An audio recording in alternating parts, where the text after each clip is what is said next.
লোকটিকে কেবল স্টাফরা কেবল কারে জিপলাইনে ধাক্কা দিয়ে ছেড়ে দিয়েছিল, কিন্তু কে জানতো ঠিক তার পরের সেকেন্ডেই ওপরের সেফটি রোপটি ধীরে ধীরে ছিঁড়তে শুরু করবে।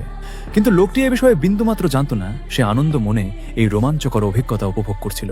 অর্ধেকের বেশি পার হওয়ার পর সে বিষয়টি টের পেল, যা দেখে সে ভয়ে দ্রুত ওপরের স্টিলের কেবলটি শক্ত করে চেপে ধরে মাঝ আকাশে নিজেকে থামিয়ে দিল। কিন্তু ততক্ষণে অনেক দেরি হয়ে গেছে। এই দৃশ্য দেখে ভয়ে তার আত্মরাম খাঁচা ছাড়া হয়ে গেল। প্রাণ বাঁচাতে সে নিজের দুই পা দিয়ে স্টিলের কেবলটিকে আঁকড়ে ধরল এবং চিৎকার করে সাহায্যের জন্য আকুতি জানাতে লাগলো। নিরাপত্তা কর্মী দ্রুত ছুটে এলেও লোকটি অতিরিক্ত ভয়ের কারণে হাত পায়ের সব শক্তি হারিয়ে ফেলেছিল। সে ভয়ে থরথর করে কাঁপছিল। অবস্থা বেগতিক দেখে নিরাপত্তা কর্মী নিজের দুই পা দিয়ে লোকটিকে চেপে ধরল এবং তাকে টেনে ধরে অন্য প্রান্তের দিকে আস্তে আস্তে এগোতে লাগলো। কিন্তু বেশি দূর যাওয়ার আগেই লোকটির হাতের শেষ শক্তিটুকুও শেষ হয়ে গেল। পরের সেকেন্ডেই তার হাত পিছলে গেল এবং সে কয়েকশো ফুট ওপর থেকে নিচে পড়ে গেল। এই বিভৎস দৃশ্য দেখে তার স্ত্রী আতঙ্কে শিউরে উঠল। সে দ্রুত স্টাফদের জরুরি সেবা সংস্থায় ফোন দিতে বলল এবং নিজে একাই